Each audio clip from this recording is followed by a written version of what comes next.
Yes. How does Social Security determine how much you'll get each month? Yeah, okay, so that's a very good question. For the poverty program, it's about $600 a month. That's SSI. For the disability insurance program, it's based on how much you've put into the system, and about once a year you get this form from Social Security, and it's green type, and it says on there if you become disabled, and you look at that amount. You know, one thing I meant to mention too, to pick up on what our last speaker was talking about is, you know, I'll meet with people with fibromyalgia and with other illnesses that involve a great deal of pain, and you know, I'll talk to them about whether they have depression, and you know, I can really understand the frustration of people saying, you know what, it's my fibromyalgia. It's not, this isn't a mental illness, and I completely agree with you. What I would say is that many people who are in chronic pain, that is hard to live with, and that can be depressing. And if you are feeling depressed, I would put it on your application, because again, you want to give the whole picture. And if in your mind, well, it's obvious I would be depressed if I have a chronic pain condition, it is not obvious to Social Security unless it's on your application. So be complete as possible with all of the issues that you're having. This isn't a time to hold back or, you know, put your best face on. You wanna tell them like it is. Yeah. I have had Social Security since 2000, and I will be 62 next year. Will my benefits change? I don't think so. I don't think so, but I can look into that for you. That's the first time I've had that question, actually. Yeah. Would the Social Security disability process be appropriate for someone that age of 78 that's been working full time and has recently become disabled, physically no longer work? No. No. What does someone at that age do? They would apply for are they getting their regular Social Security benefits? I'm not sure of that, because he's been working full time. That's what they should apply for then, is they should apply, he or she is eligible for Social Security, period. Okay. Yeah. But yeah, So it's, his Social Security benefits would just kick in? yeah, exactly. Okay. Yeah. Okay, yes. A lot of people don't realize that they can be working full-time and collecting their Social Security over 65. Right. I've been collecting it since I was 65. I'm almost 70 now. People go, how can you do that?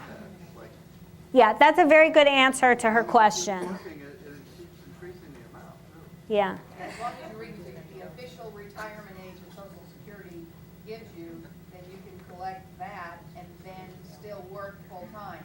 If you start collecting, try to collect it early, then you get penalized for working and collecting early. Yeah. So that's where you gotta watch is. Let's what reduce is- a little bit. Yeah, so what, you know, it's like, what is your official retirement age with Social Security? Yeah.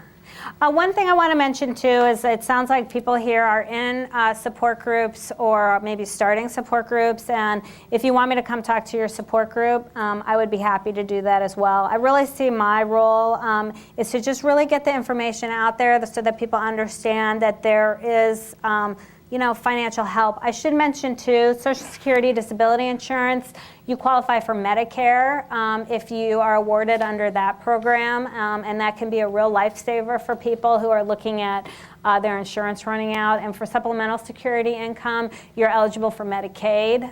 You get it. So if you're awarded the Medicare or Medicaid, and so that can be a real lifesaver for people. I also wanted to mention, because when I say that people go to these hearings and people start thinking like, oh, Perry Mason or Law and Order, and they're like, I can't handle that. It's not like that at all. You're in a conference room, essentially. They're private. Lawyers who've been doing this work for a long time really know all the judges, so they can tell you ahead of time what to expect from your judge. The role of a good lawyer is to have gone through all of your medical records and everything in the Social Security exhibit file, so they can say, hey, these are the areas that I think this judge will have questions about, but it's really not, it's typically not like a cross-examination. Now, we do have some of those judges where I kind of cringe for my client if I know that's who we're going in front of, where it can be a little bit more like that, but in general, it's not an adversarial process. Yeah. What do you do when you end up with a lawyer group, and I won't name the name of it, I actually got it online from a well-known network. Yeah. That supports our around it, that said I wouldn't qualify because I volunteer a stipend for the National Volunteer Service 40 hours a week, and if I could volunteer the 40, I could work it. Well, that's a good question.